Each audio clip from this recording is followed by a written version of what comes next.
Olá! Oi, meu amor, que prazer. Deixa eu só fazer aqui as Sim, adaptações é, necessárias. Ó, isso, tem que centralizar um pouquinho. olha, ó, tudo tem jeito, porque, peraí,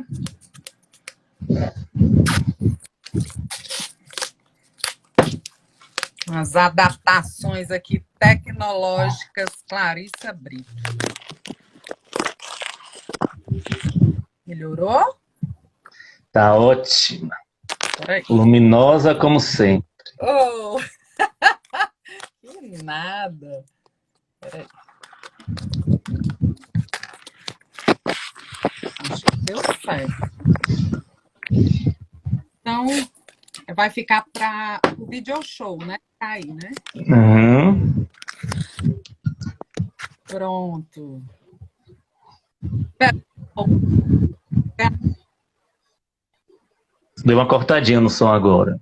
Ixi, peraí, deixa eu ver. Me- Peraí. A gente espera um pouquinho. Ai, você que é o dono desta live e só você para fazer o Instagram. Nem diga que fizeram a mesma coisa comigo da outra vez, foi minha amiga ali. Para dar só um tempinho, né, uns 3 minutinhos, para ver se as pessoas vão entrando, que aí a gente começa. E quem lhe Eu não ajudou consigo. nos bastidores fui eu, né? É. Aí, tá vendo? Aí. Trabalho da psicopedagoga. Exatamente. Tô vendo já os colegas, os bolsistas. Não, hoje muitas pessoas mandaram mensagem, né? Principalmente as mães, né? De muitos pacientes que eu acompanho. Tem dois colégios também que os profissionais de lá que me forte também ligaram. Aí, ó, Gilvânia! Gilvânia, um beijo na Betina!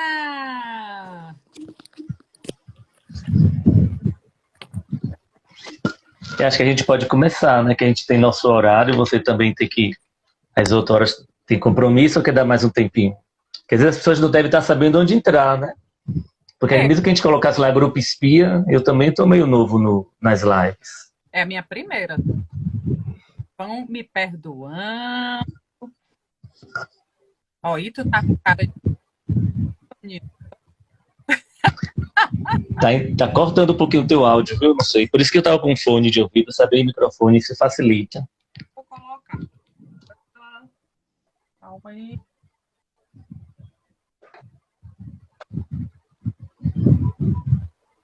Vou botar. Aí, ouviu? Aí. É, porque acho que aí controla mais.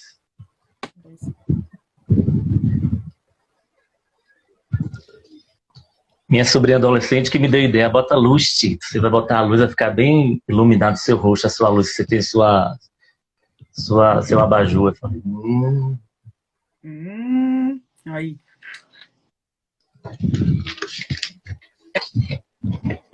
É? Uma já disse, mãe, bota um copo bonito. Aí eu disse, meu Deus. É isso, copo bonito. Aí a outra, eu sou meia arredia com maquiagem. Ela disse assim, mãe, a maquiagem. Olha, eu vou fazer outra adaptação, que aqui teve um probleminha ali aqui. Olha, tudo é novo para mim, tá?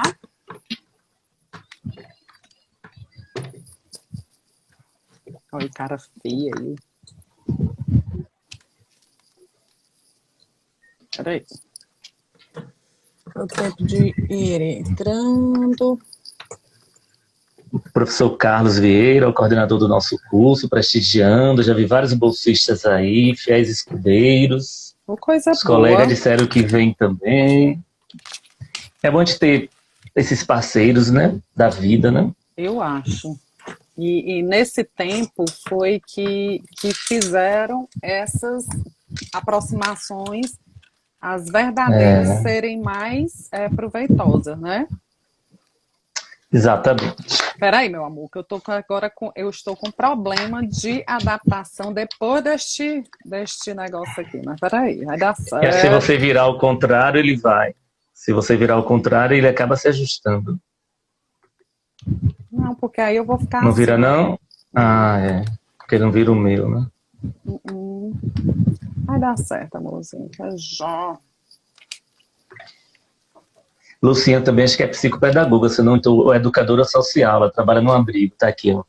Quem? Firme e forte. Lúcia Saraiva, uma parceira nossa também. Peraí, que eu vou pegar bem aqui um adaptador. Calma.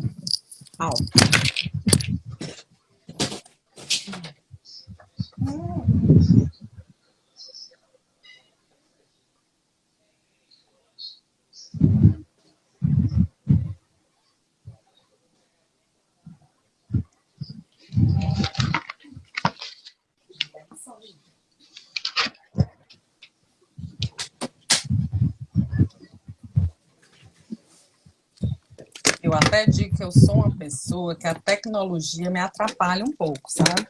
Peraí. E aí, eu agora recebi um carão do meu namorado, viu?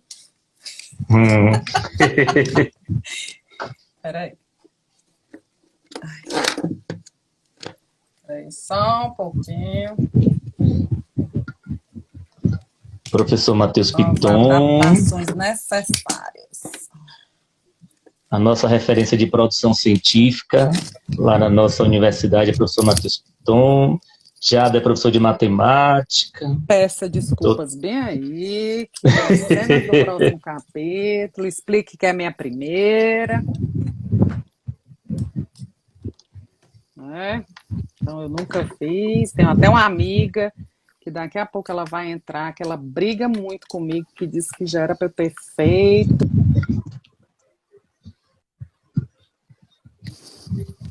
E eu disse que não.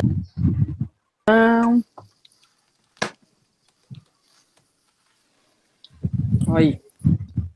Pronto. Então, boa noite a todos. Agradecer imensamente a presença de Clarissa dos Santos Brito, uma amiga querida que consegui na minha ida a Teresina, no Piauí. Clarissa, gente, além desse astral maravilhoso, ela é uma das pessoas que resolvem os problemas das crianças, adolescentes e adultos jovens com problema de aprendizagem. Clarissa tem uma agenda lotadíssima, não tem vaga. Para conseguir um contato com Clarissa é bom, e Clarissa é muito realista, porque ela é do tipo que consegue fazer tudo isso ainda por amor, né? Gosto. Então hoje, para falar para a gente sobre o comportamento pró-estudo, nesse tempo de pandemia, de confinamento, o que fazer, a nossa convidada é Clarissa dos Santos Brito, primeira live dela, e similarmente a mim, os dois com TDAH, eu hesitei o tempo todo, o Lívia acabou me colocando na furada semana passada, a Clarissa me salvou, e hoje ela deve estar um pouquinho mais nervosa, similarmente como eu estava semana passada, mas já se ajusta. Hoje eu estou super confortável, que eu sei que ela vai brilhar aqui. Clarissa é pedagoga, especialista em psicopedagogia e neuropsicopedagogia, tem formação em transtornos de leitura, com ênfase em dislexia pela Associação Brasileira de Dislexia de São Paulo. Você me corrige se eu estiver falando alguma coisa errada. Certíssimo. Trabalha com programas de intervenção com ênfase em aprendizagem escolar nas funções executivas. Ela também desenvolve trabalho sobre distúrbios de aprendizagem, dislexia, com ênfase em português e matemática, com aprofundamento em recursos e adaptações de tarefas escolares. Tem experiência num trabalho voltado para comportamento pró-estudo em todos os níveis escolares e é palestrante, sócia e diretora-geral do DIT, do DIT, que é Desenvolver Instituto Terapêutico em Teresina, Piauí. Exatamente. E é minha amiga e ídola também, diante da convivência que nós tivemos. E aí, Clara? Oi. Mais uma vez, muito obrigado. Então, Clarice, o que é esse comportamento pró-estudo? Bem, primeiramente, eu que tenho que lhe agradecer, né? Tecnologicamente, eu sou muito resistente a isso, eu gosto mais do contato físico, contato presencial. Eu tenho sofrido muito nessa pandemia com relação a isso, principalmente por causa da necessidade de eu estar com as pessoas, principalmente com meus pacientes, né, as pessoas que eu ajudo. Então aí você falou um pedacinho do meu currículo, né? Aí eu não botei tudo porque a gente tem que minimizar um pouquinho, né? E, e desse tempo todo, eu até digo que esse aí não é meu melhor currículo. O meu melhor currículo é, há 31 anos, eu saber o que é exclusão, né? Então, eu tenho uma filha que até ela deve estar aí, né, olhando, que é uma das que mais me prestigia na vida cotidiana, do dia a dia. Então, a Liana tem 31 anos, ela teve anóxia ao nascer, né? Teve uma paralisia cerebral, né? Em virtude dessa anóxia. E ela é deficiente física. Então, há 31 anos, eu sei o que é exclusão, né? E esse tempo todo, sabendo o que é exclusão, é que eu tentei e tento e não desisto da inclusão, né? Então, é um trabalho que eu tenho prazer em fazer. Então, eu sempre digo, eu vou falar muitas falas aqui com relação ao profissional e o pessoal, elas vão se misturar muito, tá? Então, eu sempre gostei do que eu faço, né? E isso faz com que a gente faça com mais vontade, que a gente se engaje mais, né? Então, eu trabalho com comportamento para estudo. O que é comportamento para estudo? Comportamento de estudar, né? Simplesmente são inserções de muitos comportamentos nos quais os meninos sabem quais comportamentos eles têm para não estudar. E eu tenho que instalar, a gente vai ter que ter uma modelação tanto na família, tanto na escola, eu até digo que é na comunidade inteira daquela pessoa que eu estou trabalhando, para ela gostar de estudar, né? E comportamento para o estudo é um dos comportamentos mais difíceis que existem para ser instalados, né? Porque principalmente hoje, nesse tempo, tem muito mais coisas atrativas do que estudar, né? Então, o que foi que aconteceu? Veio tudo para dentro de casa. Veio tudo para dentro da casa da gente. Tudo, tudo. Os professores, o colégio, as dificuldades, a família, os confrontos, as dificuldades. Então, tudo veio para dentro da nossa casa. E aí, o que é que a gente faz? E isso é um debate que a gente tem falado muito, eu e você, que a gente tem se encontrado muito e que foi um encontro muito legal, né? A gente falando das dificuldades, falando o que era isso, o que era aquilo. Então, nós temos uma amizade de construção de conhecimento. E que eu sou resistente à questão de live, não é assim, é porque eu não pareço, né, o TDAH, mas eu demoro um pouquinho a me soltar. E depois, quando eu me solto, pronto. Aí tem que cortar é o fio, né, para eu parar de falar. Então, o comportamento para o estudo é simplesmente uma classe de comportamentos que eu tenho que ter para ter um bom desempenho acadêmico, né? E são comportamentos que eu tenho que modelar, né? São comportamentos modelados, né? Então, são comportamentos aprendidos. Então, eu tenho que ensinar a estudar. E você já começou a falar algumas coisas, e nesse tempo de confinamento, o que é que mudou nesse comportamento para o estudo? Pronto, então vamos voltar aqui um pouquinho antes desse confinamento, né? A educação, eu sou uma defensora da educação e eu sou uma defensora dos professores, tá? E eu trabalho com isso, né? Então, já o que é que acontece? Eu vou sempre fazer as duas conotações, tá? Vida particular, vida pessoal com a vida profissional. Então, nesses atendimentos que eu faço, tem meninos que a gente tem que ver que as falas eu não posso dizer que é para um transtorno X, que é um transtorno Y. Por quê? Porque eu tenho meninos que têm diagnósticos, tem meninos que não são diagnosticados e tem meninos que também, tem crianças que não têm nenhum diagnóstico e também a gente sabe que o repertório dele é só uma educação parental diferente, né? Faltando ainda a questão principalmente de ajuda, né? Desse acompanhamento familiar. Isso a gente vê que falta muito, né? E nesse tempo de confinamento, como eu disse, que veio tudo para dentro de casa, a gente também não pode esquecer que veio o colégio, né? As famílias, de um modo geral, tem muitas que não têm acesso à internet, tem muitos que não têm um bom aplicativo, são plataformas de algumas instituições difíceis de você trabalhar, outras não.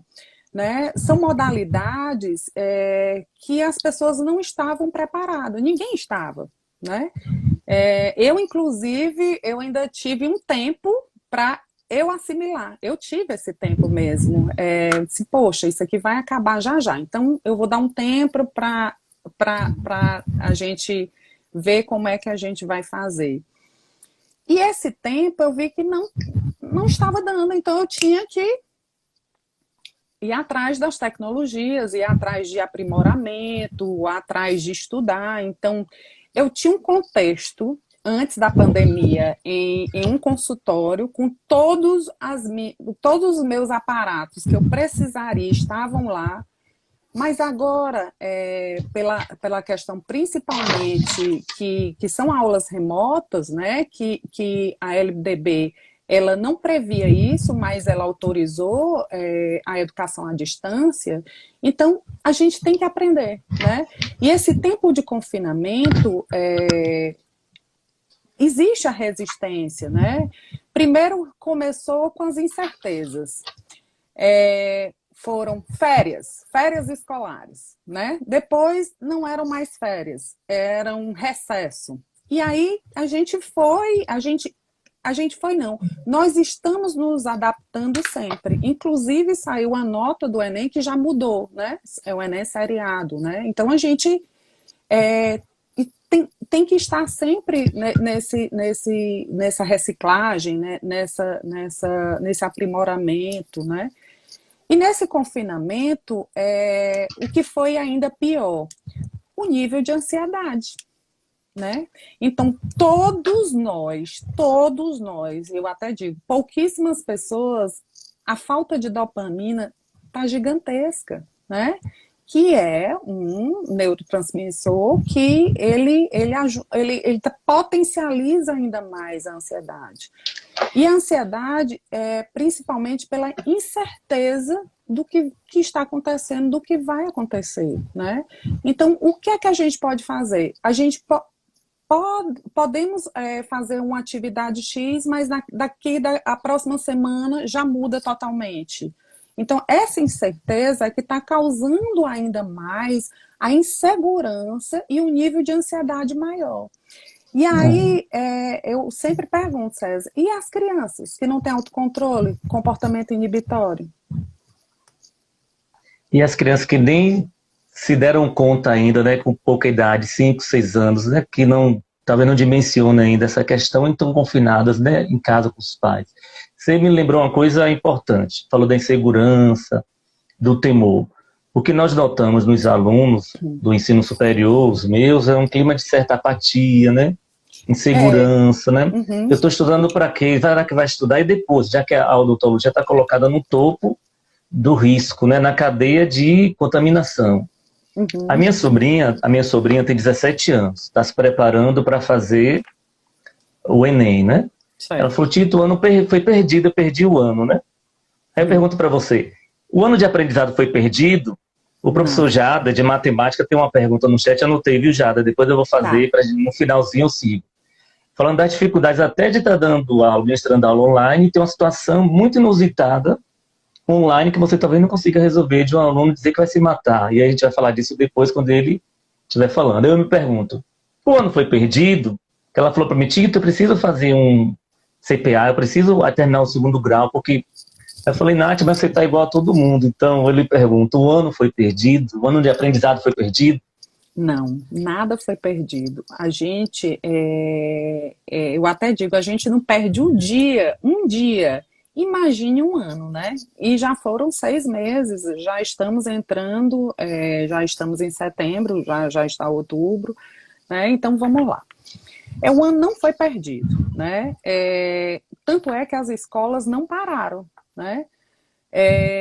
Como eu sempre digo, que eu acredito muito na educação e principalmente nos professores, tem professores que vestiram a camisa e foram aprender e isso muitos conseguiram, mas outros não, né? E os critérios do BNCC, que a gente tem que, já eram para ser trabalhados, que teve uma reformulação, a gente tinha principalmente as 10 competências desse BNCC, e ninguém trabalha com isso, que a gente tem que priorizar.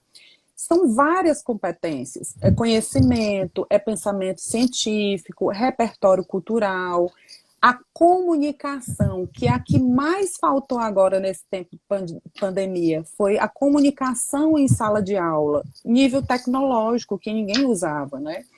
Argumentação, cultura digital, autogestão, autoconhecimento, autocuidado, empatia, cooperação, autonomia e responsabilidade. São 10 competências do BNCC. Então, o que é que eu acompanho vários colégios, várias instituições aqui de Teresina, né? Ô, Clarissa, só sem te interromper, você falou das privadas, é bom dizer que Suzana está aqui falando que as públicas pararam totalmente. Na Bahia não tem nem previsão de retorno. Não, então, assim, a gente tem que falar que são 48 milhões de estudantes. Ensino fundamental, ensino infantil e ensino médio. Tanto de escola pública como escola privada. Eu não tenho repertório em escola pública, né? Porque o meu trabalho ele é mais direcionado a escolas particulares, né? Então, o meu público X é de escolas particulares.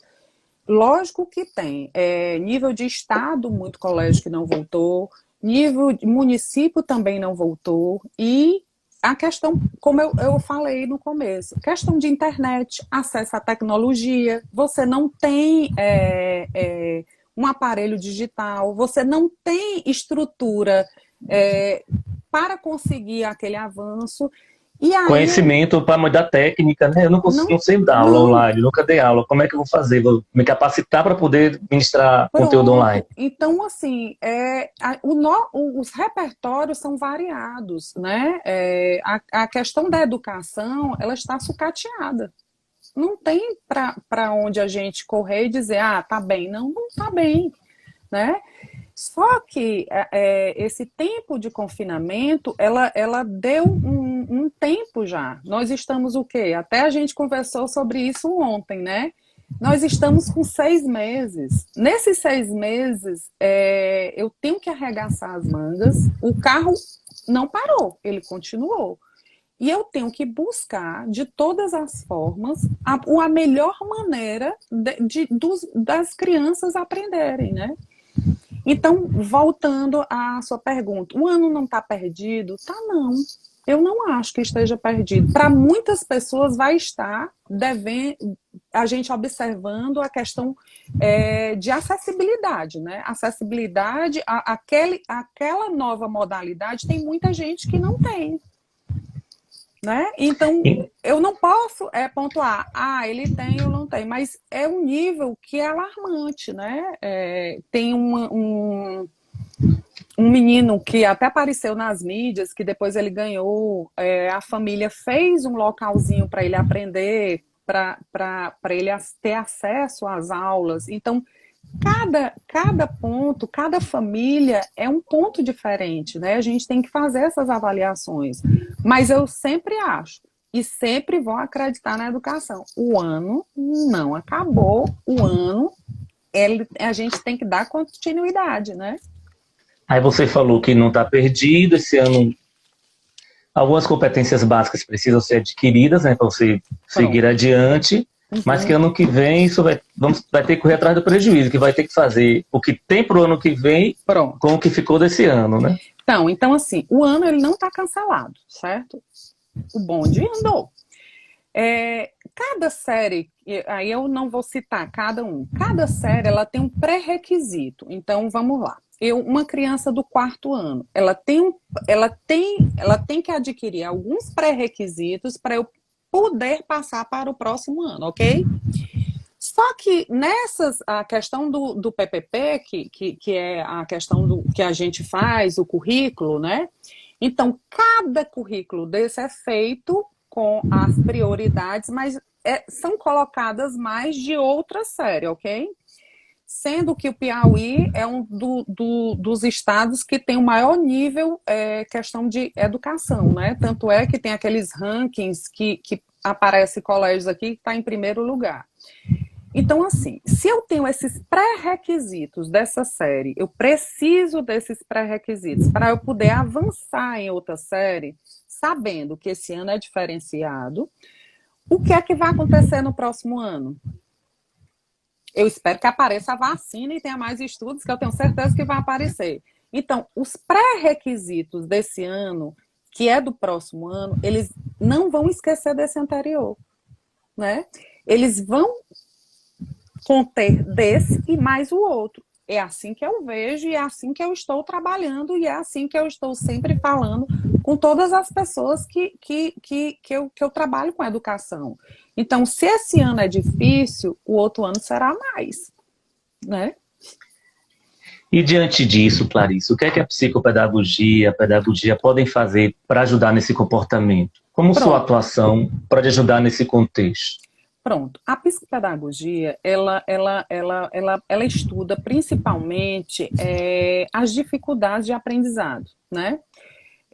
Eu tenho que ver o que é que aquele sujeito tem de dificuldades e essas dificuldades eu vou inserir mais novos modelos de aprendizagem para a gente ter um nível acadêmico, um nível de produção, um nível de conhecimento maior, né? Sabendo que é justamente aquilo que a gente sempre fala, né? Tem transtorno, não tem transtorno, é diagnosticado, não é diagnosticado, mas nós temos que estar sempre analisando os comportamentos, né? Eu sigo muito a questão comportamental, né? Então, a questão do comportamento é antecedente, né? Eu tenho aquele antecedente, eu tenho uma resposta e eu vou ter uma consequência, né? Então, eu sempre trabalho que é a questão eu vejo o A, que é o antecedente, o R, que é a resposta, e vejo a consequência. Então, eu tenho que ver nesse antecedente o que é que está acontecendo, quais são os comportamentos que estão sendo emitidos, para eu ver a resposta daquele sujeito, e assim eu trabalhar em quê? Nas consequências. E aí a gente trabalha... assim, principalmente no meu caso, eu trabalho muito com as funções executivas, né? Que são associadas, principalmente, que foi a neuropsicopedagogia que me deu mais conhecimento com relação a isso, né? Principalmente a questão cerebral. Então, para eu aprender, eu fiz uma pergunta ontem, né? Que você até disse, você está me perguntando? Eu disse, estou. Então, para aprender, como é que eu sei que aquela pessoa aprendeu? Normalmente, a gente faz avaliando, né? Principalmente para a gente que é da área da saúde que não estudou pedagogia, a gente entende que se o aluno não aprendeu, porque ele não estudou, né? Normalmente, né? Então, a gente não tem o aparato pedagógico para mensurar a aprendizagem. Normalmente é avaliação em cima de avaliação. E quanto mais danosa, mais difícil, mais reprovadora for a avaliação, muitas pessoas acham que a sua disciplina é mais importante quando causa esse medo assim na pessoa. Pronto, então na análise do comportamento, eu só sei, eu só dou concluído que aquela pessoa aprendeu, que aquela criança, adolescente ou adulto aprendeu, se eu mudei meu comportamento para ela aprender. Aí você tem que explicar melhor para saber como a gente vai entender Pronto. como é essa mudança de comportamento. Vamos lá. Eu vou falar, que eu não posso citar a questão de pacientes, então eu vou falar com relação à minha filha, tá? A Liana tem uma dificuldade, porque ela tem dislexia também, então ela tem uma dificuldade gigantesca de leitura, que são a questão principalmente dos conectivos, né? Então, era um dia de uma prova de história, que sendo uma das disciplinas que eu amo, que eu viajo, né? Então, eu nunca esqueci esse dia, né? Então, eu ensinei uma vez, li o livro, li as apostilas, li os exercícios, fiz perguntas e respostas, fiz. E ela vai até rir porque ela está assistindo. Eu perguntei, ok, Liana. Aí ela disse assim, não, mãe, não entendi. Aí, lá se vai a Clarissa, né? Então, espera aí, Liana. Aí eu peguei, fui tomar um banho, relaxei minha cabeça. Eu estava dando uma matéria que eu vim, aí quando eu vim, eu já vim produzida, eu já vim num contexto que eu falando e citando algumas coisas, alguns objetos que estavam em mim, ela associava aquele assunto, você entendeu? Então, eu mudei meu comportamento para ela aprender, né? Então, não adianta eu ficar com uma criança que eu tenho que fazer assim, assado. Essa criança não vai aprender. Gardner disse que também a gente tem as inteligências. Eu tenho que ver a inteligência predominante dela, né? E até para eu aprender, eu tenho que ativar 2 neurotransmissores, que é a acetilcolina, né? E a dopamina, né? Então, esses 2 neurotransmissores, eles têm que existir para eu ter a questão principalmente de um aprendizado eficaz. Melhorou? Já deve estar fazendo várias perguntas. Lucidalva também, uma amiga minha daqui de Feira, professora de história, inclusive, fez uma perguntinha aí, deixa eu ver se eu consigo ler, mas se não você faz de novo, viu, Lu, para poder enxergar. E eu acho que só uma live não dá pra gente não, sabe? Não, porque aí a gente poderia... a questão de comportamento pró-estudo, no TEA, comportamento pró-estudo, no TDAH, comportamento pró-estudo, só com déficit de atenção, né? E por aí vai. Você tocou num ponto, eu ia falar do IDEB. O IDEB mostrou que a Bahia está numa situação caótica, penúltimo lugar. E aí o Piauí, a gente sempre vê em Olimpíadas de Matemática, o Piauí se destaca, né? Será que é o calor? O calor favorece as conexões cerebrais? As matérias jornalísticas, elas dizem também assim, tem protocolo para ir para o cinema, né? Passou uma reportagem agora na emissora de grande audiência, tem protocolo para ir para teatro, tem protocolo para ir para mercado, mas a educação não tem protocolo nenhum. Os pais estão pagando as mensalidades aqui na Bahia. Algumas escolas públicas estão tendo ensino híbrido, estão tendo ensino online. Os pais estão pagando. E aí? O que é que vai fazer? Como é que a mãe vai lidar com essa criança em casa que não está afim de ficar vendo participando daquela aula que ela não atinge? Que dica você dá para as pessoas lidarem com essa... Pronto. A primeira questão que a gente tem que fazer se são modelações de comportamento. Primeiro é uma rotina. Eu tenho... não veio tudo para dentro da minha casa?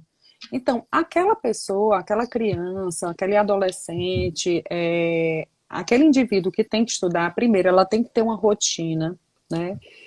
O que é que está acontecendo na aula remota, né? Antigamente, por isso que eu digo que muda muito, cada época é diferente. Eles gravavam as aulas e eram entregues na plataforma, né? Hoje não, hoje a metade é online, eles têm que assistir e agora também tem gravadas, né? Então, antigamente, o começo, eles começaram a assistir a aula no horário que eles queriam, né? Agora não, eles têm que acordarem cedo, eles têm que participar dessas aulas em atendimento online, os professores têm que ver. E aí a questão, Tem pais que têm 3 filhos, tem pais que têm que trabalhar, tem pais que delegam essa função e delegaram para os colégios e agora tem que fazer. Tem pais que agora descobriram que o filho realmente tem dificuldade. Né? E a questão principalmente econômica, acesso à internet, à tecnologia, né? As plataformas que eu não sei, os pais também não têm aquela habilidade, não têm o conteúdo para estarem do lado dos filhos, né? Então tudo é uma contingência diferente. Então todos nós fazemos arranjo de contingência. Por exemplo, aqui nós dois, aqui é um arranjo de contingência, né? Aqui nós estamos fazendo uma live, nós estamos conversando e eu ainda acho que eu não sei nada, nada. Eu aprendo todo dia, né? E a gente vai aprimorando, a gente vai estudando, a gente vai se reciclando e vai tentando, não, vai ter que melhorar, né? É uma pergunta. Uma das questões também é dos colegas de nível superior, ou porque não sei se porque nós não temos formação pedagógica da saúde, né? A gente é dentista, médico e tal, e vai dar aula, né? E o mestrado realmente não nos capacita no aparato didático para o ensino. A gente ensina para quem não quer aprender, né? Como estimular essa criança, adolescente, adulto a aprender. E outra questão, a gente lida com a geração floco de neve, né? Melindrosa, assim, não está acostumada a receber não, né? Hipersensível, super protegida pelos pais. A escola tem que ser prazerosa. Tem. Se a vida é dura, a escola tem que ser prazerosa? Eu acho que tudo na vida tem que ser prazeroso, né? E para se aprender, eu tenho que gostar de estudar. Eu tenho que fazer com que aquela criança tenha uma volição. Eu tenho vontade de estudar. Então, se eu vou aprender uma matéria específica, que você agora está estudando matemática, né? Que é o terror da grande maioria, né? É o terror da grande maioria. O que é que acontece? Matemática é o seguinte, você começa num pré-requisito X, vamos lá, tá? Um pré-requisito primeiro, segundo, terceiro ano. Eu já estou com problema no pré-requisito 1, né? Que é vamos botar assim, uma inicial. E eu vou para onde? Para o 2. E essa dificuldade, ela só vai acumulando. E aí, que se você... Matemática, você sabe que é um link pegando o outro, né? Ela dá continuidade. Se eu já não tenho esse primeiro pré-requisito com dificuldade, eu não sanei, ela vai aumentar. E aí se torna o que matemática? Aversivo, né? É ruim, eita, aquele professor é chato demais. E tem colégios que a criança vai passar por uma série para outra, a pessoa que já está na frente diz, eita, tu vai pegar fulano de tal, é um terror. Eles já entram como? Né? Eles já apavorados, né? Apavorados, né? E isso é que a gente, que principalmente eu faço. Eu tenho que saber qual é a real dificuldade daquela pessoa que eu estou trabalhando, daquela criança, adolescente. E eu trabalho do nível infantil e eu tenho pacientes até em graduação, né? E que vamos indo. Eu até disse que eu estou desbravando, sabe? Como a minha filha passou... eu até digo que eu abro portas, né? Então, como ela passou em nível de graduação, então eu já sei também muita coisa com relação a isso, né? Pode falar. O que nós percebemos é que os alunos parece que têm problema de interpretação, né? E muitas vezes eles não conseguem caminhar para habilidades outras porque eles não conseguem ler, parar para ler e interpretar. Surpreendentemente, minhas irmãs todas são professoras de séries iniciais, uma é professora de matemática, outra de espanhol. Meus sobrinhos amam estudar, as brincadeiras deles são estudando, é um ensinando ao outro. Eu tenho um sobrinho, um neto, que ele ama ler, e ele lê milhares de livros, mas essa não é uma realidade. Não. E a gente nota no ensino superior, principalmente, essa dificuldade de leitura, de interpretação. Então, que dica você dá para que esse aluno consiga se concentrar, por exemplo, nesse momento, que eles alegam que eles estão temerosos, que eles estão muito com incerteza, eles não conseguem dormir, eles não conseguem estudar, eles não conseguem fazer mais nada. Qualquer coisa tira atenção. Então, o que falar para esse adolescente para ele se ajustar e ele conseguir se concentrar para estudar? O que é que os pais podem fazer para ajudar, que estão tão perdidos, desesperados, ansiosos e temerosos como nós professores também estamos? E tem até um memezinho que a dificuldade é a interpretação textual, né? Muitas vezes a gente lê e não entende, né? E para todas as matérias específicas, eu tenho que ter uma boa interpretação. Para eu resolver um problema matemático, eu preciso interpretar aquele problema para eu poder, né, resolver. Então, a dica que eu dou é sempre, sempre incentivar a leitura, né? Então, tem crianças que não... E tem que ser desde cedo, né? E tem crianças que não gostam de ler, mas já começam a questão justamente com essa fala, né? Com esse siquezinho, eu não gosto de ler. Então, vamos incentivar, vai para o quarto com o filho, lê uma página, um outro lê. A gente tem que fazer com que isso seja muito, muito, muito bom, né? E hoje a tecnologia também atrapalha muito, né? Porque tudo é o santo Google, né? Antigamente, a gente tinha as pesquisas e a gente ainda tinha que... Olha, eu sou antiga, viu? Que colocar no papel almaço, né? Aquele que a gente tinha que escrever, fazer as carinhas. Hoje não. Copia e cola. Copia e cola, né? Então, eu sempre... e é um dos pré-requisitos que eu tenho nos meus atendimentos. Eles têm que produzirem, né? Tem meninos que eu trabalho a questão de produção textual e nesse tempo de pandemia, que eu tive que aperfeiçoar as tecnologias, eu faço em conjunto a produção textual com ele, né? Olha, aqui tem um conectivo não tá certo, você repetiu muitas palavras, qual o sinônimo dessa palavra? Vamos achar. Então, isso é um treino que eu já faço desde cedo, né? E hiperativo, que não gosta de ler, né? O hiperativo, ele tem a questão da falta de autocontrole, da impulsividade. Ele lê, mas ele troca palavras, ele lê o começo, vai ler o fim. Então, isso tudo tem que ser treinado. Então, cada pessoa é um treino diferente, mas eu acho que tem que ser incentivada a leitura desde cedo para a gente criar esse hábito. Aí vou falar duas questões. Jader falou que ele estava dando aula, né? Ele é professor de matemática numa rede pública aqui da região perto de Feira de Santana, em Feira, né, Jader? E aí ele estava dando aula, os colegas alertaram que um aluno com autismo, né, tem um diagnóstico de autismo leve, a gente já sabe que é TEA, né? Transtorno do espectro autista, independente do comprometimento. E aí o aluno falou que ia se matar. E o professor faz como, né? Você não disse como foi que solucionou, viu, Jada? Olha, eu acho que é assim com relação aos professores. Eu acredito demais nos professores. E eu acho que os professores são ninja, né? A gente tem que dar solução para tudo, né? Então, esse momento é justamente a gente tem que fazer uma linha de base, tem que ter um antecedente. Qual foi o comportamento?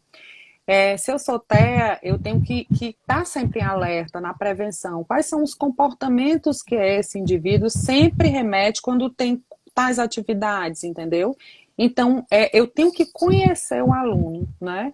Antes de tudo, eu tenho que conhecer e saber quais são os comportamentos que serão emitidos em variados contextos, né? E aí, nesse momento, eu até digo, olha, até tu vai se assustar, né? Eu até digo, não existe escola boa, né? Não existe escola, essa escola é a melhor do que a outra, essa escola é a melhor que a outra, não tem. Eu acho que existe o diferencial do professor. O professor tem que ser acolhedor. E se o professor for acolhedor, ele vai fazer a inclusão daquele aluno, seja de qualquer maneira, com transtorno, sem transtorno, ou com qualquer tipo de dificuldade, né? Até porque dificuldade é o seguinte, todos nós temos dificuldades, todos nós. Só que tem uns que essas dificuldades, elas vão se apresentarem por um tempo, mas tem outras que vão acompanhar aquela pessoa para o resto da vida. Não existe ex-TDAH, não existe ex-disléxico, não existe ex-autista. Existe sempre as pessoas que são bem acompanhadas, que são bem preparadas, né? E que a família também está junto, né? A escola também. Mas o professor ele tem que acolher. E eu acho que o Jader deve ter feito um bom acolhimento, deve ter parado a aula, deve ter feito várias coisas, tenho certeza. João Pedro está aqui, é um colega querido, e João Pedro é esse professor acolhedor, né? Aí eu falando, João Pedro, eu vou tocar o terror, Tônio, então não preciso disso não. E ele, até eu dei aula para ele um tempo, logo no início que eu comecei a dar aula, eu era substituto e ele foi meu aluno. E eu vou falar para você outra coisa, baseado nesse exemplo de João Pedro. Nós temos observado no ensino superior uma gama de alunos que vem acumulando deficiências ou que não tiveram um diagnóstico adequado. E muitos de nós, professores, calculamos o aluno eficiente pela nota, né? Você tirou a nota acima da média, você é ótimo aluno. Uhum. E o aluno que não tem esse rendimento, né, numericamente compatível com o mínimo esperado, com o que nós desejamos que ele tenha, acaba sendo excluído e apontado. Ó, fulano é fraco, fulano não estuda, fulano... E aí, o que o professor, especificamente, a gente da saúde que não tem formação, alguns, eu vou falar pela maioria específica, em pedagogia, no método de ensino-aprendizagem, que postura é esperada desse professor e desse aluno do ensino superior, de graduação? Pronto. Antigamente, as graduações, elas não tinham nem educação especial, né? Já de um tempo para cá, ela tem que ter no currículo. Então, já em várias, não só pedagogia, ela tem a questão principalmente da educação especial, né? Mas isso é a questão da busca por conhecimento, né? Por exemplo, eu construí um auditório, né? E a gente sempre dava palestras de graça, ou então fazia cursos de formações e treinos para alguns professores, né? E eu ainda prestigiava alguns colégios dando essas bolsas para ir. Então, só que eles não iam. Né? E a questão também essa. São tantas aulas que eu tenho que dar, são tantas provas que eu tenho que fazer, eu tenho que me virar tanto, o nível salarial também é muito baixo, né? E isso tudo acarreta para quem? Na qualidade do ensino, né?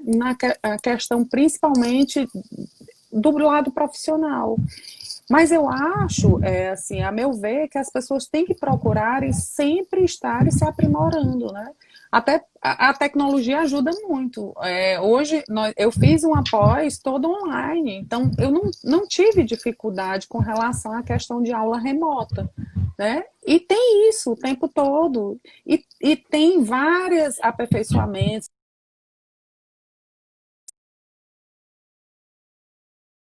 livros, então tem o tempo todo, né?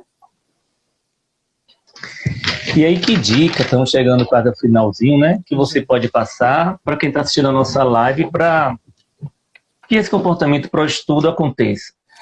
Até, acho que para nós mesmos que ficamos postergando as coisas, né? Nós que ensinamos, né? Ficamos postergando, né? Procrastinando, né? Então, escolher um local adequado, né? Sempre começar pelas matérias mais fáceis e aí ir para matérias mais difíceis. Ver como é que aquela pessoa aprende melhor, se é por planejamento, se é por questionário. Eu uso agora muito mapa mental, ou mapa que hoje chama de mapa, esqueci até o nome agora, falhou. Então, esses mapas mentais, eles ajudam muito, por quê? Porque eles dão uma introdução de um conteúdo e a gente vai elencando todas as coisas que são pertinentes a esse assunto. E aí vai ficando um aprendizado mais fluido, né? Que aí eu também trabalho com a autorregulação. O que é a autorregulação? Principalmente memória de trabalho. O que é memória de trabalho? Eu tenho que ter uma boa organização, eu tenho que ter prioridades, eu tenho que me organizar, eu tenho que ter uma rotina, um hábito de estudar bem feito. Jada perguntou se o ensino híbrido veio para ficar. Veio. Acho que é online e presencial, né? Ele veio e assim, por exemplo, esse nosso, peraí, só um momentinho. Esse nosso, a questão de aulas remotas, ela veio para ficar mesmo, ela não sairá mais. Eu acho que vai ser um acréscimo na vida das pessoas, né? Atendimentos também remotos, com relação às terapias, né? E veio para ficar. Até porque aquelas dúvidas são as inseguranças que a gente tem, não sabemos. Né? Esperando que essa vacina chegue logo, que esses estudos se concretizem para todos nós podermos sair de casa com segurança, né? Como você disse, escola, qual é o único que não tem protocolo ainda, né? Não tem projeto de volta, né? Tem academia, tem salão de beleza, né? Parece que o jornal hoje, antes de vir para cá, hoje no jornal falou que o governo realmente começou agora a fazer estudo para estabelecer um protocolo para a volta ao ensino, que passando no jornal antes de vir para cá. Uma outra colega falou, ela dá aula comigo na UESP, que o filho está concluindo ensino médio, ele pretende prestar vestibular para medicina. O vestibular de medicina, a perspectiva é que a pessoa não passa com menos de 5 anos, e uma vez, quando eu fazia, um colega psiquiatra estava avaliando quem passou em medicina em determinada universidade, de 30 alunos, 10 tinham problemas de distúrbio de desenvolvimento, né? E um tinha esquizofrenia. E como falar para esse adolescente que precisa, que acha que não aprendeu o que tinha que aprender, que está extremamente ansioso, que está nervoso em casa, o que falar para uma pessoa desse tipo, né? Ou esse adolescente, ou a estudante de graduação de odontologia que não sabe o que vai fazer, e para os pais nesse momento, para a gente finalizar a nossa... Pronto, então eu falei que a ansiedade é a falta de dopamina, né? E a esquizofrenia já é excesso de dopamina, né? Então, primeiramente, todo mundo tem que saber como é que nós estamos, né? Esse nível de ansiedade, César, está em todo mundo, né? A gente tem que fazer, a gente tem que buscar autocontrole para nós melhorarmos, né? A questão de estudar para o ensino médio até porque as aulas são muito maçantes, né? A questão de Enem é estudar para responder questões, né? Estuda um assunto, responde 300 questões. Estuda um assunto, responde 300 questões. É um estudo difícil, né? Porque se eu não tenho aquele conhecimento e eu faço aquela repetição de tantas questões, eu vou entender? Não, eu tenho que primeiro priorizar. Eu vou estudar, vamos lá. Essa semana eu estou estudando sistemas. Sistema digestório, sistema respiratório, sistema... vários, né? Então, primeiro eu tenho que fazer com que esse sujeito, eu mudei meu comportamento para ele entender todo como é um sistema. Depois dele entender todos esses sistemas, né, do corpo humano, aí é que eu vou ter condições de responder 300 questões. Mas eu tenho que entender, né? O que é que as pessoas fazem estilo Enem? Eu dou um conteúdo, resumo do resumo do resumo, né? Que são aquelas apostilas. Eu também não vou procurar aprender, eu não vou procurar outras mídias, porque tem aula em YouTube, tem tanta coisa que a gente pode assistir que são aulas boas. Tem professores maravilhosos nesse YouTube. Maravilhosos. Eu mesmo assisto aula direto. Eu esqueci tal coisa, o menino está me perguntando, eu tenho que saber. E aí, essa é a questão de você procurar outras alternativas para você conseguir, mas primeiro eu tenho que ter o conteúdo. Não adianta eu passar para frente se eu não reter aquele conteúdo. Só para fixar essa mudança de comportamento, eu entendi também como mudança de estratégia de atuação, não é isso? Eu estou seguindo uma determinada estratégia, eu acho que aquela aula expositiva eles não estão apreendendo, aí eu uso uma nova metodologia, eu tento fazer com que eles interajam mais, é nesse aspecto, essa mudança de comportamento, além da mudança de atitude, né? Eu queria só que você desse mais Um exemplo para a gente fixar. Tá, a questão de mudança de comportamento eu tenho uma aula, né? E eu vejo que aquela criança não me deu feedback, e não, assim, até porque as nossas avaliações, o método de ensino, ele é o quê? Quantitativo, né? Eu tenho que ter nota. Mas muitas vezes, e até hoje em dia, aquela nota, ela não representa, porque eu estou fazendo uma prova, mas eu tenho um celular bem ali que eu posso consultar um santo Google, né? E aí não é aquela nota, né? Mas assim, eu tenho que ter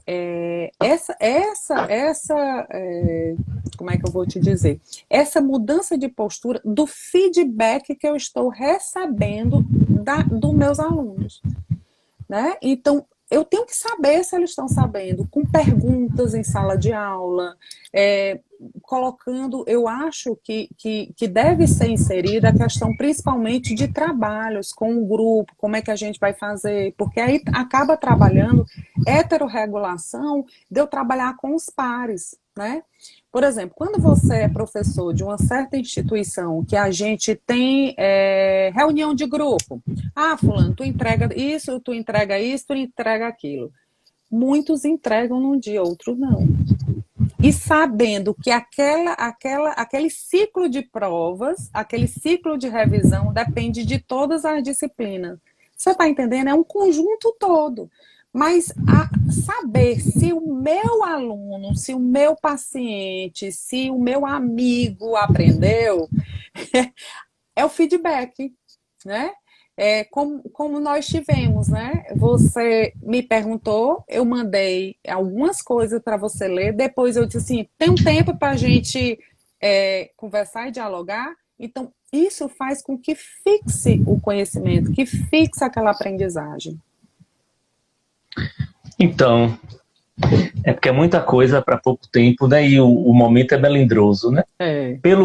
Se eu fosse fazer um resumão do aprendizado, é que o professor não pode perder a fé, né? Não. É possível, sim, seguir, né? As coisas não estão perdidas, estamos vivos, né?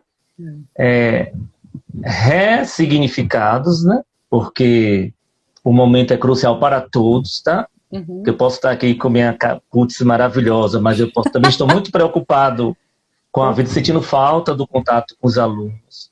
Eu noto que eles estão muito saudosos, né? O distanciamento social, o distanciamento nos limita muito, né? Uhum. A ausência de contato físico nos limita, né? O profissional de saúde normalmente é preparado para ser frio, distante, né? Firme. Isso aí gera um desamor, um afastamento para o próprio processo de ensino e aprendizagem. Mas fica o que você mesmo já falou, o professor não desista, né? O ser humano... Lívia, não sei se ela está aqui, não vi minha amiga Lívia, ela tem um irmão que era juiz do crime organizado. Ele falou assim, Milton, eu não perco a fé, eu acredito que o ser humano é bom, viu? Eu não perco a fé no ser humano, não. Porque se eu perder a fé no ser humano, eu não vou fazer mais nada da minha vida. Então, assim, a gente não pode perder a fé na vida, nesse momento, né? E aí, como você falou, se sentir acolhido e acolher o outro e buscar estratégias de passar por esse momento sem maiores transtornos, né? Porque transtornos a gente vai ter, né? Mas que sejam amenizados, né? Então é isso, Clarinha. Cravamos nas 20 horas e 30. Quer falar mais alguma coisa? Não, eu só